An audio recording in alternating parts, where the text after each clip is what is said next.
부동산 경기도 많이 안 좋아가지고요, 위축돼가지고 이제 급매로 이렇게 파는 사람들이 있기 때문에요, 이렇게 저렴하게 부동산들이 매물로 많이 나오고 있습니다. 자, 빨리 돈 많이 벌어가지고요, 그렇게 부자가 됐으면 좋겠습니다.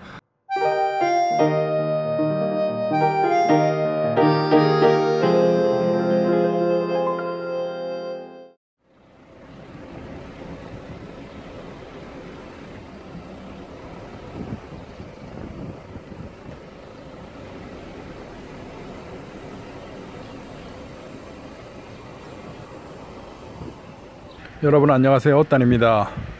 지금 우리 동네에요, 땅이 나왔습니다. 지난번에 그 땅이 판다고 내놔가지고요, 한번 물어본 적이 있었는데 그게 몇 달 된 것 같아요. 그때 한 달러화, 태국은요 달러화로 이 땅의 크기를 보통 말합니다. 1달러화가 정확히 따지면은 한국으로요 1.21평, 그러니까 1.2평이 약간 넘는 그 수치가 나오는데요, 한국에서 평수로 계산을 하다가 태국에 오면은 달러화 이렇게 계산을 해야 됩니다. 자, 이 앞에 나온 달러화, 1달러화당 그때는 4만 바트를 요구를 했었어요.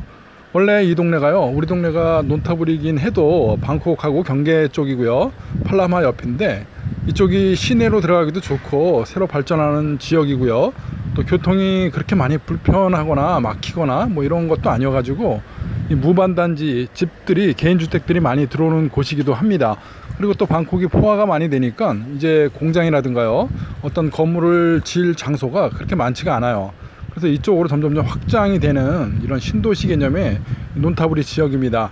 자, 예전에 1달러화당 보통 5만 바트에서 6만 바트까지 올라갔었어요. 그래서 굉장히 비싼 땅입니다. 그렇게 저렴한 땅은 아니었는데 그때 이제 한참 제일 좋았을 때가 6만 바트니까요, 6424 해가지고 한 240만원, 요즘 뭐 1바트가 40원이 채 안 되니까 한 230만원대 220만원대 요 정도 되던 땅값이거든요. 태국에서 1달러화, 그러니까 1.2평에 약 한 200만원대가 넘어가니까 그렇게 싼 거 같지는 않아요. 뭐 한국에 비할 수는 없고요, 또 시골은 아니니까 이쪽이 도심에서 가까운 곳이라 비싼데요. 자, 그런데 지금 나온 금액은 4만 바트입니다. 그러니까 많이 내렸죠. 그러니까 이 시국이 경기가 안 좋고 태국의 이제 부동산 이런 것들이 올라가는 것들이 많이 주춤해졌어요. 뭐 그렇다고 그래가지고 확 가격이 내려가거나 폭락이 오거나 뭐 이런 거는 아닌데 이제 돈이 필요하고 급전이 필요하고요, 매매를 해야 되는 사람들은 이제 급하게 됐으니까 이제 좀 저렴하게 파는 겁니다. 자, 그래서 지금 몇 달이 지난 뒤에 다시 한번 전화를 해봤어요. 지금 땅 우리가 필요한 거는 이 땅이 전부 다 너무 크니까 조금 작게 사고 싶고 얼마까지 좀 줄 수가 있느냐, 이제 이런 걸 물어봤거든요. 지금 보이는 이 앞에 이 땅이 대략 400달러화가 넘습니다. 지금 표기에는 480달러화가 돼 있거든요. 근데 주인은 한 400달러화 정도를 팔 것이다, 지금 이렇게 있거든요. 400달러 하면 굉장히 큰 땅이에요. 대략 한 480평 정도가 되는 땅인데 너무 커요. 저희들은 한 반 정도만 있으면 좋을 것 같아요. 그래서 물어봤더니 반도 판답니다. 200달러화 정도, 그러니까 한국으로 따지면 240평 이 정도만 돼도 좀 좋은 큰 이런 공장이라든가 뭐 집을 짓기에는 좀 많이 크고요.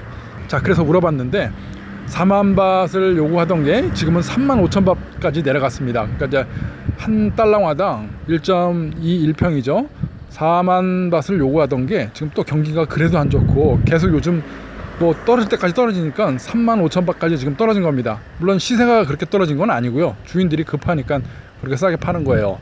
저는 이 땅을 한 3만 바트 정도 이렇게 거래를 할 때 3만 바트 정도로 좀 깎아서 사보려고 하면은 살 수도 있을 것 같은 느낌이 듭니다. 그러니까 주인이 급하고요, 또 땅이 계속 오랫동안 묵히고 금전이 필요할 때 한 3만 바트 정도면은 교환이 되지 않을까 이렇게 생각을 하거든요.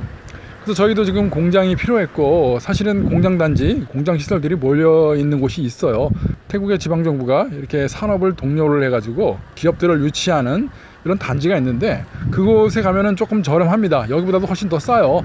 아무래도 뭐 이런 도심권이 아니고 외곽에 있다 보니까 가격이 저렴할 수밖에 없는데 이제 거기는 너무 멀어요. 우리 집하고 너무 멀고 방콕하고도 한참 떨어집니다. 아무리 빨라도 30-40분 이상 1시간 정도 거리 떨어진 이런 곳들이 가격이 좀 저렴한 산업단지가 형성이 되어 있는데, 자, 이곳은 많이 좀 비싸죠. 가까운 대신에 비쌉니다. 자, 여기를 들어와 가지고 하면 참 좋겠다는 생각이 들어요. 그리고 또 우리 동네 바로 뒷길이거든요.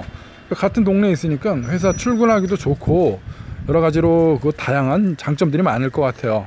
자, 이 땅이 마음에 들어가지고 지금 생각 중에 있습니다. 집사람하고 좀 잘 검토를 해가지고 대략 한 200달러와 그러니까 한국으로 240평 정도를 이렇게 구입했을 때 이 사람들이 요구하는 것은 35,000바트지만 제가 만약에 이제 3만 바트에 가능하다고 하면은 대략 2, 3은 6, 한 600만 바트 정도, 그러니까 한국으로 따지면요 2억 한 2, 3천 이 정도 돈을 내고 땅을 이렇게 구입하는 방법도 있을 것 같아요.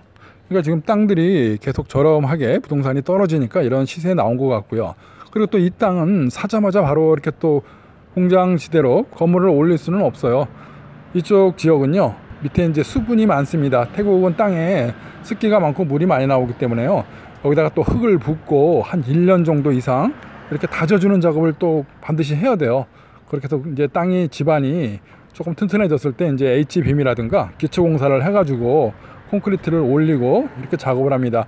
저 옆에 보이는 저 공장도요 대략 한 240평 정도, 우리랑 비슷할 것 같아요. 제 생각처럼 한 200평이 넘는 저런 공장인데 저렇게 지어가지고 이렇게 하면은 좋지 않겠나.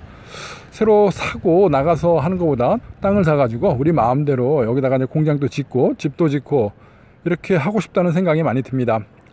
자, 땅을 산 뒤에 한 1년 뒤에 여기다가 건물을 올리는데, 건물 올리는 것도 비쌀 것 같아요. 아무래도 공장 시설이다 보니까 뭐 장비라든가 여러 가지 해서 또 한 몇 억이 들어가는데, 그래도 지금 나와 있는 공장들 이런 데를 사는 것보다는 굉장히 좀 그 입지 조건이 좋고 유리한 지역이고 그래서 괜찮을 것 같습니다. 자, 그래서 집사람하고요 앞으로 사업이 어떻게 될 것인가, 지금 사도 좋을 것인가 이런 거를 또 검토하고 있고요. 또 공격적으로 투자를 할 것인가 라고 생각을 해보면 사실은 좀 그렇지 않잖아요. 조금 걱정이 되고 지금은 좀 투자를 아껴야 될 시기라 그렇게 쉽게 결정을 하지는 못할 것 같아요. 자, 자꾸 집이 좁아지고요. 저희들이 이제 집에다가 인쇄업이라든가 이런 기계들이 들어오고 작업을 하다 보니까 공장을 지어서 나가는 게 좋겠다는 판단이 들고요. 아니면 뭐 지금 집을 공장처럼 쓰고 우리가 살만한 좋은 집을 나가서 사는 게 좋지 않겠는가 이런 생각도 듭니다. 제가 한국에서 뭐 반평생 열심히 일만 하고요 저금도 해가지고 그걸 갖고 태국에 와가지고 이렇게 자리 잡고 사는데, 이제는 뭐 너무 막 힘들게 일을 하기보다는 그래도 조금 좀 편하게 좋은 집에서요 조금 쉬고 싶다는 생각도 좀 드는데요. 집사람은 또 욕심이 있어가지고 계속 일을 하고 싶은 것 같아요. 자, 저희들이 작년에 집을 사려고 그랬는데 집을 쉽게 안 샀던 이유가 이제 이런 거예요. 첫 번째는 지금 시세가 많이 급락을 하는 것들이 나올 것이다. 그래서 부동산 가격이 떨어질 것이다. 뭐 이런 예측을 한 것도 있고요. 그래서 이제 집을 만약에 사버리면요 나중에 더 좋은 집을 사고 싶은 이런 경우가 오지 않을까. 집사람이 걱정하는 게 그거예요. 좋다고 해서 덜컥 그냥 사버렸는데 나중에 정말로 더 잘 되면 더 큰 집이 갖고 싶어가지고, 아시다시피 태국은요 집 안 팔려요. 내놔도 팔리지가 않습니다. 계속 보유를 하게 돼요. 그래서 지금 있는 집도 마찬가지고요. 살다가 저희들이 이사 가면은 뭐 이모라든가 오빠네라든가 이렇게 살라고 줘야 돼요. 팔고 싶어도 쉽게 팔리지 않습니다. 콘도도 그렇고요 주택도 그렇고 태국은 그런 좀 특이한 점이 있긴 있어요. 한국하고 다르게 이 사람들이 새 것으로 입주를 많이 하려고 그러고, 또 정책도 그래요. 은행에서 렌트를 하거나 융자를 받을 때도 마찬가지로요 새 집 기준으로 융자들이 잘 나옵니다. 살던 집 헌집들은요 사람들이 잘 선호를 안 하니까 융자도 잘 안 되고, 그래서요 새 집들 많이 가는 것 같아요. 자, 저희도 마찬가지로 돈이 많아가지고 뭐 현금으로 이런 땅이라든가 이런 걸 다 살 수는 없어요. 다 사업자금으로도 써야 되고 평생 태국 사람처럼 평생을 갚아나가는 이렇게 렌트를 해가지고 땅도 사고 집도 짓고 공장도 짓고 이렇게 해야 되거든요. 저희도 마찬가지입니다. 자, 빨리 돈 많이 벌어가지고요 그렇게 부자가 됐으면 좋겠습니다. 자, 누구나 바라는 욕심이고요. 아무튼 지금 태국 경기는 그렇게 썩 좋지 않다는 거, 뭐 어디나 다 마찬가지겠지만 태국도 마찬가지로 지금 부동산 경기도 많이 안 좋아가지고요 위축돼 가지고 이렇게 저렴하게 부동산들이 매물로 많이 나오고 있습니다. 분명히 작년 다르고 재작년 다릅니다. 지금 물건들이 계속 나오고 있고요.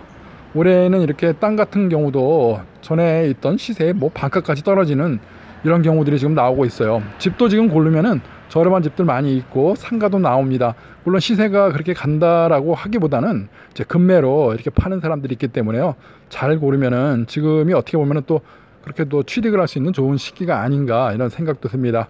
자, 부동산 현황을 제가 오늘 우리 동네 땅을 잠깐 보여드리면서 이렇게 되고 지금 앞으로도 뭐 그렇게 쉽지 않을 것이다 이런 생각을 해보면서요 오늘 소개를 잠깐 말씀을 드려봤습니다.